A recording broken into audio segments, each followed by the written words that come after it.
Case details ಕೊಡ್ತಾರೆ ನಮ್ಮ correspondent Ajay ಇದೀಗ ದೂರವಾಣಿ ಸಂಪರ್ಕದಲ್ಲಿ ಜಾಯಿನ್ ಆಗ್ತಾ ಇದ್ದಾರೆ. ಸೊ ಅಜಯ್, ಎಷ್ಟು ದಿನಗಳ ಕಾಲ ಮತ್ತೆ ಸಿಐಡಿ ಅಧಿಕಾರಿಗಳು ವಶಕ್ಕೆ ತಗೊಂಡಿದ್ದಾರೆ ಬಾಡಿ ವಾರೆಂಟ್ ಮೇಲೆ, ಆಮೇಲೆ ಮತ್ತೊಂದು ಎಫ್ಐಆರ್ ದಾಖಲಾಗಿದೆ ಅನ್ನೋದು ಗೊತ್ತಾಗ್ತಾ ಇದೆ. ಏನಿದು ಎಫ್ಐಆರ್ ಅಂತ ಅಜಯ್?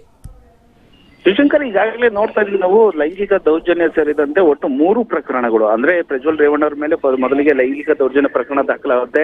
ಆ ಒಂದು ಪ್ರಕರಣದಲ್ಲಿ ಮೊದಲಿಗೆ ಅವ್ರನ್ನ ವಶಕ್ಕೆ ಪಡೆದು ಅಂದ್ರೆ ಅರೆಸ್ಟ್ ಅನ್ನ ಮಾಡಿ ಕಸ್ಟಡಿಗೆ ಪಡೆದು ಎಂಕ್ವೈರಿನ ಮಾಡ್ತಾರೆ. ಅದಾದ ಮುಗಿದ ಮೇಲೆ ಮತ್ತೆ ಕೋರ್ಟ್ಗೆ ಪ್ರೊಡ್ಯೂಸ್ ಮಾಡಿ ಅವ್ರಿಗೆ ನ್ಯಾಯಾಂಗ ಬಂಧನಕ್ಕೂ ಕೂಡ ಕೊಟ್ಟಿರ್ತಾರೆ. ಅದಾದ ಬಳಿಕ ಮತ್ತೆ 2ನೇ ಕೇಸ್ ಆಗಿ ಅತ್ಯಾಚಾರ ಪ್ರಕರಣ, ಅದರಲ್ಲೂ ಕೂಡ ಕಸ್ಟಡಿ ಪಡೆದು ಎಂಕ್ವೈರಿ ಮಾಡಿ ಕೋರ್ಟ್ಗೆ ಬಿಡ್ತಾರೆ. ಅದು ಕೋರ್ಟ್ ಬಿಟ್ಟಾದ್ಮೇಲೆ ಮತ್ತೊಂದು ಅತ್ಯಾಚಾರ ಪ್ರಕರಣ, ಸಿಐಡಿಲಿ ದಾಖಲಾಗಿದಂತ ಮತ್ತೊಂದು ಅತ್ಯಾಚಾರ ಪ್ರಕರಣದಲ್ಲಿ ಅದು ಕೂಡ 3ನೇ ಕೇಸ್ ಆಗಿರುತ್ತೆ. ಅದರಲ್ಲೂ ಕೂಡ ಎಂಕ್ವೈರಿನ ಮಾಡ್ತಾರೆ.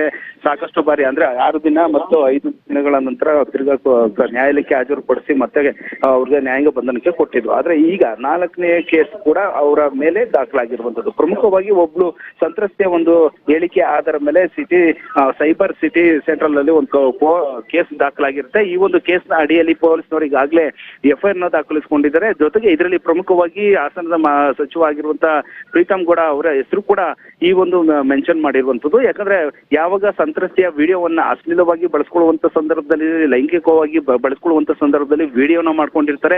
ಅದಾದ ನಂತರ ಪ್ರಜ್ವಲ್ ರೇವಣ್ಣ ಅವರೇ ಈ ಒಂದು ವಿಡಿಯೋವನ್ನ ಬೇರೆಯವ್ರಿಗೆ ಶೇರ್ ಮಾಡಿರ್ತಾರೆ.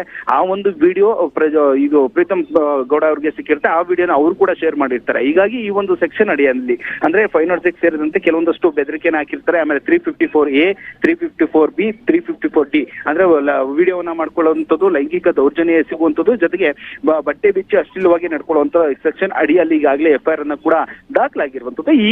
ಈಗಲೂ ಕೂಡ ಅವರು ಒಂದು ಪರಪ್ಪನ ಅಗ್ರಹಾರದಲ್ಲಿ ಪ್ರಜ್ವಲ್ ರೇವಣ್ಣ ಇರುವಂತದ್ದು. ಈ ಮಾಹಿತಿ 4ನೇ ಎಫ್ಐಆರ್ ದಾಖಲಾದಂತ ನಂತರ ಮತ್ತೆ SIT ಅಧಿಕಾರಿಗಳು ಅವ್ರನ್ನ ಬಾಡಿ ವಾರೆಂಟ್ ಮೂಲಕವಾಗಿ ಕಸ್ಟಡಿಗೆ ಕೇಳುವಂತ ಕೆಲಸವನ್ನು ಮಾಡಿದ್ರು ನ್ಯಾಯಾಧೀಶರ ಮುಂದೆ.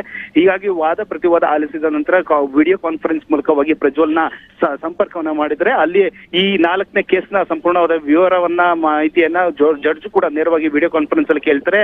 ಈ ಒಂದು ಸಂದರ್ಭದಲ್ಲಿ ಪ್ರಜ್ವಲ್ ಕೂಡ ಸಾಕಷ್ಟು ಆತಂಕಕ್ಕೆ ಒಳಗಾಗಿರ್ತಾರೆ.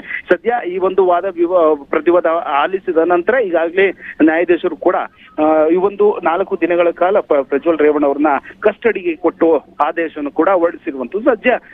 ಸದ್ಯ ಇವತ್ತು ಸಂಜೆ ಒಳಗಾಗಿ ಅವರನ್ನ ನೇರವಾಗಿ ಒಂದು ಪರಪ್ಪನ ಅಗ್ರಹಾರದಿಂದ SIT ಕಸ್ಟಡಿಗೆ ಕರೆತಂದು ಈ ಒಂದು 4ನೇ ಎಫ್ಐಆರ್ ದಾಖಲಾಗಿದೆಯಲ್ಲ, ಈ ಒಂದು ಲೈಂಗಿಕ ದೌರ್ಜನ್ಯದಡಿ ಜೊತೆಗೆ ಮೊಬೈಲ್ ನ ಶೇರ್ ಅಂದ್ರೆ ವಿಡಿಯೋಗಳನ್ನ ಶೇರ್ ಮಾಡಿದ್ದಾರೆ. ಈ ಒಂದು ಪ್ರಕರಣದಲ್ಲಿ ಒಟ್ಟು 4 ಜನರನ್ನ ಈಗಾಗಲೇ ಒಂದು ಎಫ್ಐಆರ್ ನಮೂದೇ ಆಗಿರುವಂತದ್ದು. ಸದ್ಯ ಈಗ ಪ್ರಜ್ವಲ್ ರೇವಣ್ಣ ಅವ್ರನ್ನ ಕರೆತಂದು ಅದು SIT ಕಸ್ಟಡಿಯಲ್ಲಿ ಇಟ್ಕೊಂಡು ಮತ್ತೆ ಈ ಒಂದು 4ನೇ ಎಫ್ಐಆರ್ ಕೇಸ್ ಅಲ್ಲಿ ವಿಚಾರಣೆ ಮಾಡುವಂತ ಸಿದ್ಧತೆನ ಒಂದ್ ಕಡೆ SIT ಅಧಿಕಾರಿಗಳು ಮಾಡ್ಕೊಂತಿದ್ದಾರೆ. Shivashankar. Okay Ajay, thank you ತಮ್ಮೆಲ್ಲ ಡೀಟೇಲ್ಸ್ಗಾಗಿ.